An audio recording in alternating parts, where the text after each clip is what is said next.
I haven't even told Eric this story, so he's going to be hearing it while you hear it, and I'm going to try and tell it as coherently as I can. This morning, and most mornings of quarantine time, which we're still in right now, I go outside and I take a walk along the river. Gosh, I'd really like to show you how far I walk. It's about like a 2-kilometer walk that I do down and then 2 kilometers back to the house. I do it every morning and I see a lot of people outside. This morning I was walking across the intersection right here, and as I was crossing, the light was still green, and I noticed that a guy was like, he had jogged into the intersection and then he just kind of slowed down. And I was like, well, the light's still green, why was he running across the intersection? And it wasn't that. It looked like he had finished his jog. So then he just started walking. And we went further into like where I walk down by the river. And he continued on like normal, and he put up his face mask. And I thought to myself, that's a face mask that he's wearing, and he's starting to jog. Eric's been thinking about like, what kind of face mask do you wear while you jog? So this guy just caught my eye because of like running across the intersection and then putting on a face mask that I'd been talking to Eric about.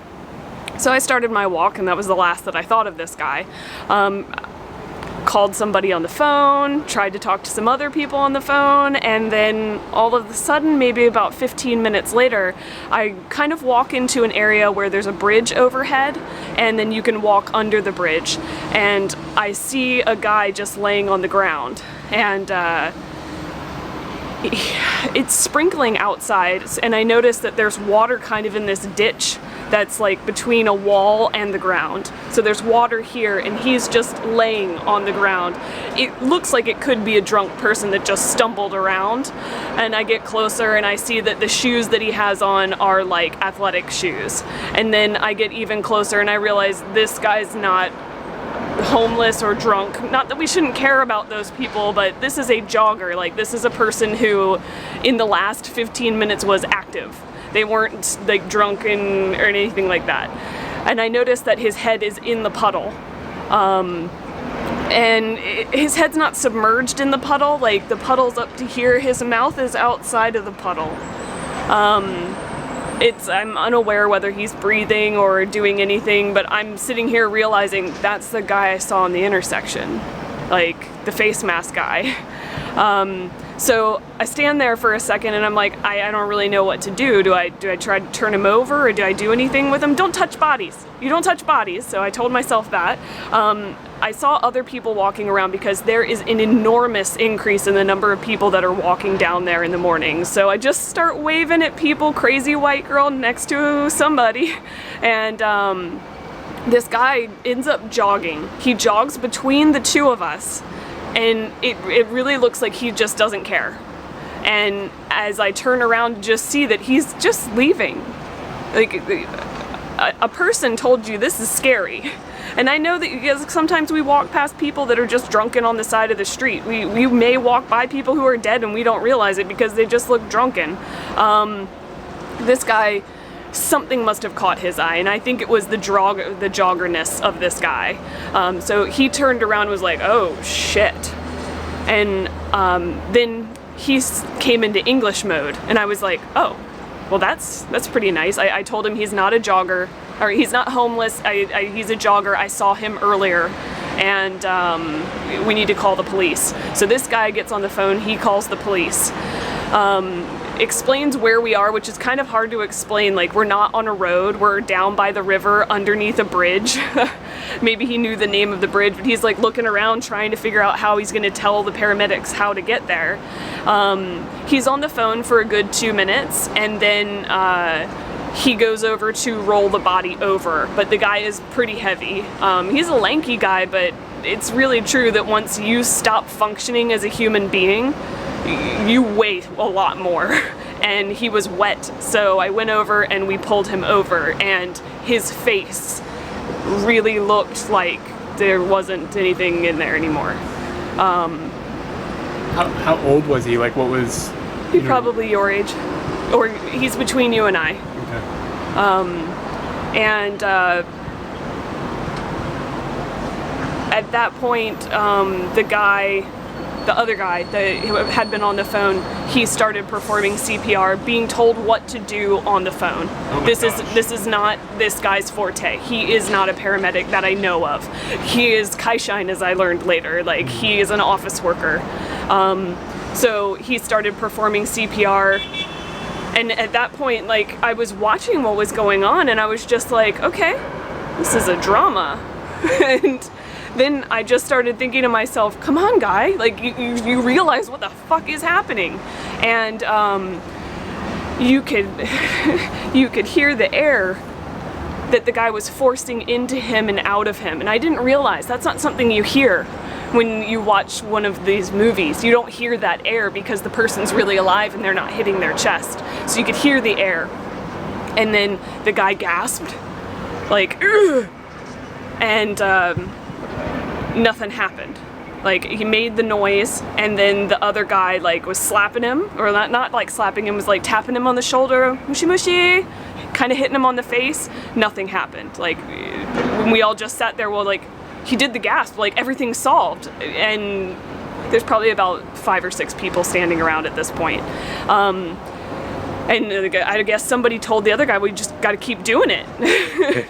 So the guy just kept doing it, and slowly you started seeing, like, muscle reactions in the guy on the ground, and then he just started to breathe on his own, and, like, his breathing wasn't here, his breathing was here. You really saw, like, this is how your body makes you breathe here.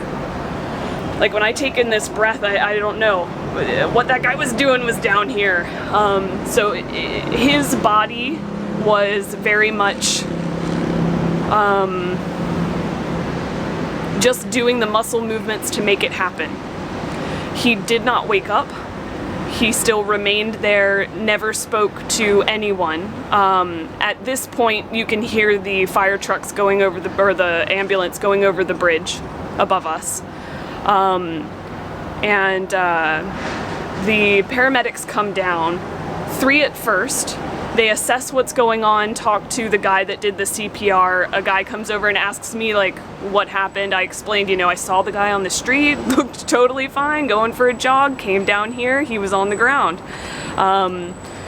Then 3 more paramedics showed up, and they just started doing things. And they were putting pads on the guy's chest, so I thought, like, his heart's not beating, but I guess if you're breathing, your heart would have to be beating.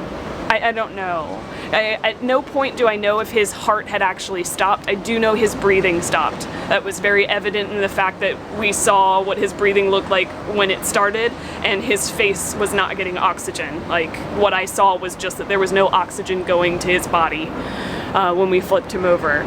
And once the 6 paramedics were there, underneath this bridge is very, very cluttered with all these people. There's not 6 people's worth of space underneath this bridge if they stood in a line like this. And they've got all their equipment, stretchers and shit like that.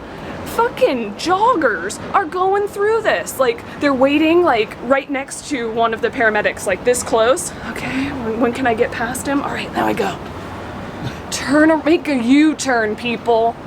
Oh my god. Go over the bridge. Add some stairs to your workout today for this dude. Oh, I'm pissed about that. I laughed in a woman's face as she walked by because I just couldn't fathom that getting to over there when you can just go around. Ugh. So, they actually weren't going. I thought that the pads they were putting on his chest were going to be like boom boom. But the pads ended up being something to, like, put him on a vitals machine. From my understanding, beeps and shit started happening. They put him on a stretcher, and it wasn't like a stretcher to be, like, flat. It was actually like his knees were elevated. Like he was sitting in a very strict old lady chair from the 1800s. Then they picked him up and just wheeled him off like he was sitting up.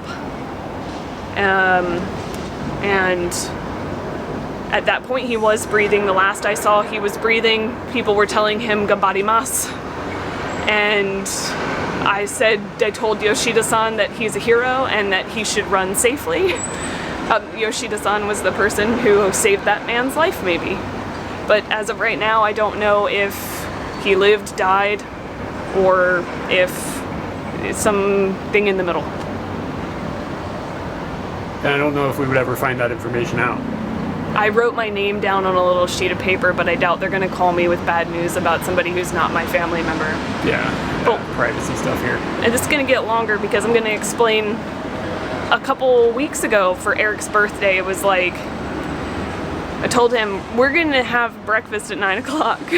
And he decided that he'd go out on a run at like 8:30, which means his run's about 20 minutes long. And I expected him back probably around 8:50. 9 o'clock gets there, he's not home. So that's 10 minutes late, and that's not normal for Eric. And it's his birthday, and he knows I'm setting up something special for breakfast. Like, this is stuff Eric doesn't miss. And so I start calling. Call like once every minute. After 5 minutes have gone by, I'm calling. Like, after it stops ringing, I'm ringing again. And I know this makes me look crazy, but I just saw a dude whose Katie doesn't know that he's somewhere. His Katie doesn't know. And that is really scary. So if you fall, I hope that you have a Katie out there that helps you. It's really shitty. Because people were just walking by. And people could have walked. He was. There's a lot of thoughts I have about this, but okay. Hopefully that guy is okay, and that was this morning.